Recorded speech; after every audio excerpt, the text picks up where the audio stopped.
Bon Aziz, merci de nous accorder un petit peu de temps sur RMC Sport pour nous parler de ton élève, Mansour Barnaoui. Hum, Première question, elle est un peu ouverte. Quel est selon toi l'adjectif ou le nom qui collerait le plus à Mansour Barnaoui? Mansour Barnaoui.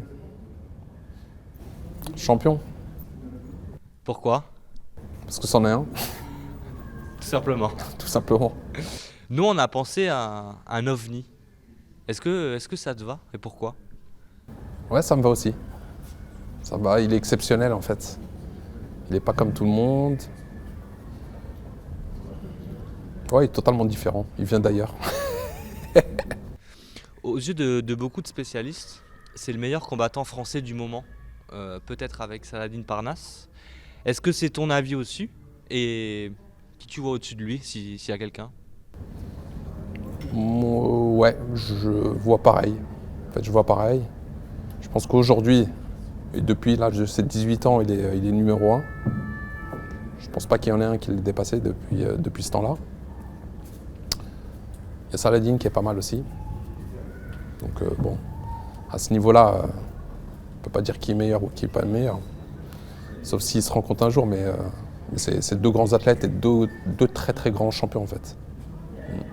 Et pourtant, personne le connaît, enfin, pas beaucoup de monde en France le connaît, Mansour. Pourquoi il est plus connu à l'étranger qu'en France, selon toi? Bah parce que Mansour, en fait, il est de la génération où le MMA n'était pas autorisé en France. Et en fait, on était obligé d'aller s'expatrier et aller combattre à l'étranger. Voilà. Ce qui n'est plus le cas aujourd'hui. Donc c'est pour ça qu'il a beaucoup combattu à l'étranger. La grande majorité de sa carrière, il l'a faite en Angleterre, en Russie, un peu partout dans le monde. Et voilà, bon, maintenant que le MMA est légalisé, ben, on est de retour sans notaire. Et toi, tu le connais depuis très très longtemps. Mansour, est-ce que tu peux nous raconter depuis quand tu le connais et ta première rencontre avec lui? En fait, moi je le connais parce qu'il habitait dans mon bâtiment. Donc nos parents, ils habitaient dans le même bâtiment à Malakoff. Et du coup, je le voyais petit, il traînait avec les petits du quartier, avec mon petit frère aussi. Et donc ils s'amusaient beaucoup dans le parc à la bagarre. Donc ils en profitaient pour prendre mes gants de boxe et se tester un petit peu dans le parc. Et du coup, voilà, je l'ai connu comme ça, je l'ai connu tout petit en fait. Moi j'avais déjà un certain âge. Et du coup, qu'est-ce qui t'a après, comment l'idée a germé en toi de le prendre un peu sous ton aile au niveau du sport et de monter quelque chose? C'est parce que tu as vu quand il se bagarrait qu'avec tes gants, bah, c'était pas mal? En fait, l'idée première, en fait, est née de l'association qu'on a créée, moi et mon frère. Donc moi, en fait, j'ai commencé, je faisais de la lutte à livrer, c'est de la lutte brésilienne. Et ce qui s'est passé, c'est que bon, je travaillais en ce temps-là et j'avais assez d'argent pour payer ma cotisation. Et je la payais aussi à mon petit frère. Mais du coup, il y avait beaucoup de gens dans le quartier qui avaient du mal à venir. Parce que moi, je poussais tout le monde à en faire. Je poussais vraiment tous les jeunes à essayer de venir faire du sport et tout ça, mais c'était un peu trop cher pour eux. Et du coup, j'ai eu l'idée, avec mon frère, d'ouvrir une association dans la ville et de lancer le projet, de donner des cours ici aux jeunes pour 50 € par an, quoi. Oui, ça va. Du coup, même avec 50 euros, c'est parfois compliqué dans les quartiers, mais ça va. T'as eu du monde avec toi? Du coup, il y a eu beaucoup de gens qui sont venus de ma génération et en dessous. Très peu de gamins. Donc les seuls gamins qu'on avait, c'était Mansour et 2-3 potes à lui. Et, c'est le seul qui a continué en fait. Et du coup, c'était le seul petit qui s'entraînait avec les grands. Du coup, il avait, je pense, 14-15 ans. Et il a commencé comme ça chez nous. Et en fait, avant qu'il vienne au club, c'est moi qui lui ai quand même proposé de venir avec mon frère. On lui a dit de venir, de tester un petit peu, voir si ça lui plaisait. Et du coup, il a accroché et il est resté. Alors, c'était de la lutte brésilienne, c'est ça? Ok, lutte brésilienne grappling. Et est-ce que aussi rapidement, tu as vu qu'il avait certaines capacités? Est-ce voilà, il concurrençait les plus grands, j'ai envie de dire? Dès le début, ouais, effectivement, il était assez doué. Il était très très physique. Parce que vu qu'il tournait qu'avec des personnes majeures et des vrais adultes, en fait, il s'est vraiment adapté à la force des adultes. Et pendant 2 ans, au bout de 2 ans, j'ai vraiment vu qu'il avait pris un physique et vraiment une certaine force. Et il avait la qualité de l'endurant, je m'en souviens. Il était très très endurant. Il enchaînait les sparring l'un derrière l'autre avec facilité en fait. Et du coup, j'ai tout de suite su qu'au niveau de la compétition, ça allait être un vrai athlète en fait. Voilà. Qu'est-ce que ça apporte le grappling à un athlète, même plus tard un combattant de MMA? Quelles sont les qualités? Les qualités. En fait, moi, ici, à la base, tous les jeunes, ils commencent généralement par le grappling. Même quand on fait du MMA, on les met toujours plus en avant pour le grappling, enfin la lutte à livrer. On les pousse toujours plus vers ce sport au départ. Et après, on les met au MMA. MMA, boxe, tout ce qui est autour. Mais Pourquoi les faire démarrer par ça justement? pourquoi? Parce qu'en fait, on a ouvert cette école à la base que pour du grappling et ça a fini en MMA en fait. Pourquoi le grappling? Parce que je pense que c'est un des sports les plus importants dans la phase de combat en MMA. Et c'est indispensable. Aujourd'hui, quelqu'un qui ne sait pas grappler, qui ne sait pas se battre au sol, c'est mission impossible pour réussir dans la MMA. C'est vrai que c'est assez rare pour un Français d'avoir 13 soumissions en 20 victoires, quoi.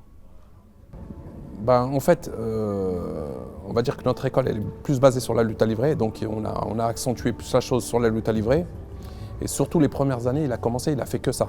On ne lui a pas mis de grande boxe dans les mains, on s'est consacré à fond dans le grappling. Et depuis, il est un peu plus spécialisé dans le grappling. Après, il a aussi un physique. Il a un physique qui l'aide, il est assez longiligne, il est grand, il est très endurant, très puissant. Et donc effectivement, c'est un très très bon grappleur en MMA. Qu'est-ce que ça fait, la sensation de soumettre son adversaire, de gagner par soumission? Est-ce qu'on peut dire que c'est plus noble qu'un KO ou pas du tout? Est-ce que c'est un goût différent? En fait, moi, de mon côté, je le vois, oui, effectivement, c'est toujours mieux de finir le combat.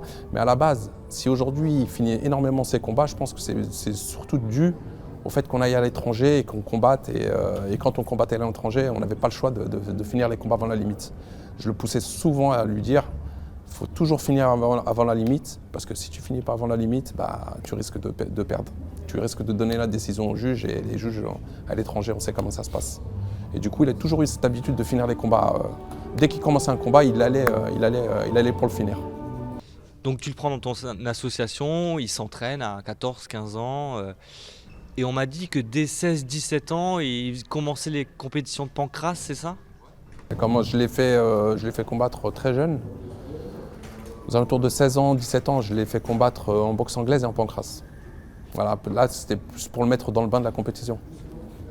Et il combattait face à des majeurs? Face à des adultes. En pancrace, c'était un peu ouvert à ce niveau-là. Il n'y avait pas autant de réglementation. C'était un peu facile à combattre et il n'y avait pas trop de limites des fois au niveau de l'âge. Et comme je le sentais bien en compète, je le laissais combattre en pancrace. Par contre, il y avait une limite au tournoi un peu plus gros, on va dire, comme au 100% Fight ou au Contenders, parce que là, il a fallu attendre ses 18 ans, même si je sais que vous vouliez un petit peu avant. Ouais, exact. En fait, moi, j'avais demandé à Hatch, aux alentours de ses 17 ans, je lui avais demandé à ce qu'il puisse combattre au tournoi des Contenders. Et il m'avait refusé parce que là, par contre, là, c'était un peu plus cadré. Et du coup, il fallait qu'il attende ses 18 ans pour qu'il combatte. Voilà. Et c'est pour ça que je l'ai fait combattre à 18 ans et pas avant. Alors là, il a 18 ans et demi. Et sur ce tournoi-là, c'est assez exceptionnel ce qui fait. Quels sont, toi, tes souvenirs? Comment vous l'avez préparé, ce tournoi-là En fait, on le préparait un petit peu, toujours pareil, en grappling, un petit peu en boxe, parce que c'était les débuts pour lui en boxe, mais beaucoup plus en grappling. Et alors, beaucoup de gens doutaient sur lui, moi je doutais pas. J'avais super confiance, parce que je savais qu'il avait un très très bon cardio et je savais que c'était un bon compétiteur, donc je me suis dit que pourquoi pas. Et au final, quand ça s'est fini avec les 3 soumissions, j'étais super content, très très heureux pour lui. Et je me suis dit, c'est le début de quelque chose en fait. Parce qu'à cet âge-là, affronter des gars qu'il a pris dans ce tournoi, voilà. Et surtout qu'ils les avaient tous soumis, je me suis dit...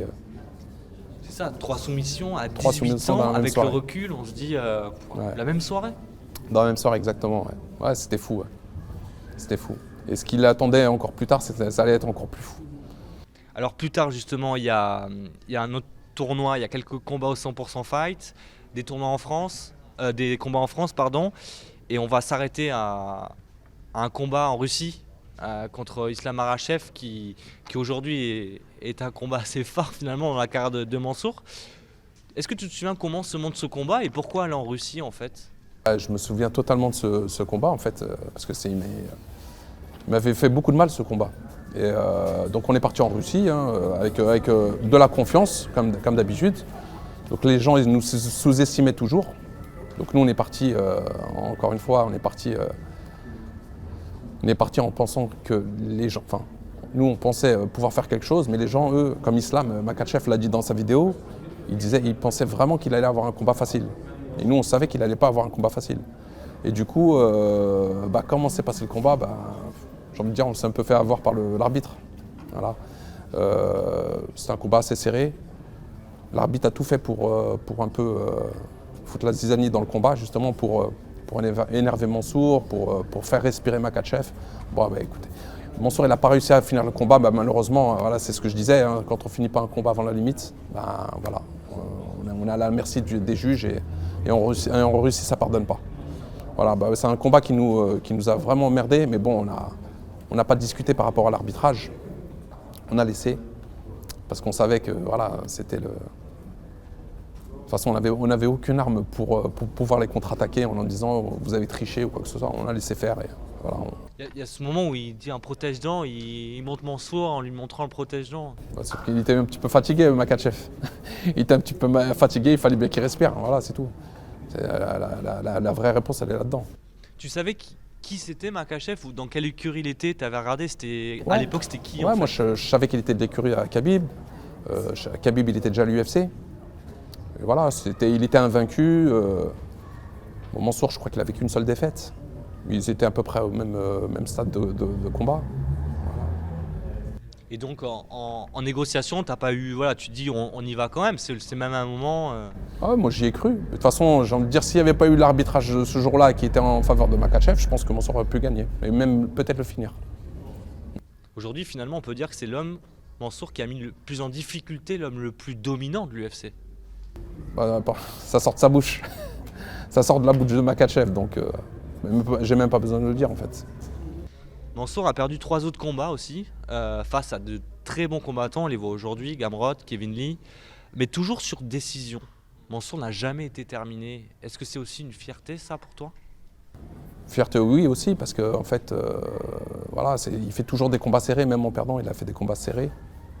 Donc après, voilà, c'est pour ça que j'insiste beaucoup à ce que les jeunes, justement, ils savent grappler.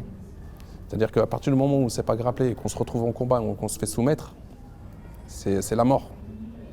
Du coup, voilà, il sait grappler, il est très résistant à la soumission, et tant mieux. On fait un saut dans le temps, après le tournoi du Road FC 2019, qu'est-ce qui s'est passé après ce tournoi-là? Tu l'as dit, Mansour n'est pas connu en France parce que le MMA a explosé et lui, il a disparu des radars. Après le tournoi du Road FC, en fait, ce qui s'est passé, c'est qu'il y a eu le Covid. Il y a eu le Covid et pendant la période de Covid, de toute façon, après le tournoi, en fait, on a laissé une petite année de récupération. Il voulait pas trop combattre, donc on en a profité pour se reposer. Et donc il y avait le Covid qui a suivi. Le Covid, il a bloqué un peu tout le monde. Et surtout pour les déplacements à l'étranger, les combats à l'étranger et tout. Donc du coup, la deuxième année, voilà, on était bloqué par le Covid. Et la troisième année, en fait, on était beaucoup en négociation avec l'UFC, le Bellator et toutes les grandes organisations au monde. Et c'est pour ça que ça a pris un peu de temps, en fait. Voilà, ça a pris 3 ans. Est-ce que c'est de 27 à 30 ans, est-ce qu'on n'est pas dans les meilleures années d'un combattant et est-ce qu'il n'y a pas de temps perdu? Temps perdu, oui et non. Oui, parce que ça fait quand même 3 ans de perte, mais en même temps, il avait beaucoup combattu juste avant. Il a commencé très très jeune le professionnel. Il a commencé à l'âge de 18 ans, donc du coup, c'est pas une perte énorme non plus. Après, les gens, ils pensaient que 3 ans sans combattre, ça allait lui porter préjudice, mais au final, on a vu le résultat. Tu l'as dit, il a choisi de faire son retour au Bellator face à Picoliti, je crois, juste avant. Pourquoi le Bellator? Pourquoi le avoir Bellator choisi le Bellator? Tout simplement parce que l'offre elle était exceptionnelle par rapport à l'UFC et qu'on ne pouvait pas refuser l'offre qu'ils nous ont proposée. Bellator nous ont mis un tapis rouge, ils ont respecté tout ce qu'ils nous ont proposé. Et voilà. Il n'y a pas photo en fait, il n'y a même pas à discuter. Aujourd'hui on ne peut pas déclarer les contrats ou les propositions que les gens nous ont faites, mais c'est juste le jour et la nuit en fait. Il n'y a même pas à discuter. Oui, mais moi je sais qu'il n'y a pas à discuter, mais les nouveaux arrivants fans de MMA, ils se disent, mais en fait, Ils comprennent pas. Il aurait dû signer à l'UFC. En fait. Ouais, parce qu'ils comprennent pas. Ils savent pas ce qui se passe derrière. Ils savent pas comment ça se passe au niveau des chiffres. Ça, il y a que les athlètes, les entraîneurs, les managers qui savent et qui maîtrisent le sujet en fait. Donc du coup, c'est vrai que pour quelqu'un qui regarde de l'extérieur, il va pas comprendre. Mais nous, on comprend très bien en fait pourquoi on a choisi le Bellator et pas l'UFC. Il va combattre Brent Primus le 12 mai. Mansour a changé d'adversaire, ça devait être Outlaw. Est-ce que tu peux nous dire un mot sur ce combattant-là? Et est-ce que finalement c'est pas un petit peu plus dur qu'Outlaw pour toi? Ouais, c'est en fait Primus, c'est l'ancien champion du Bellator. Il a battu Chandler pour la ceinture. Donc très grand combattant, très grand grappleur. Donc si je ne me trompe pas, il est champion du monde de jiu-jitsu brésilien. Voilà.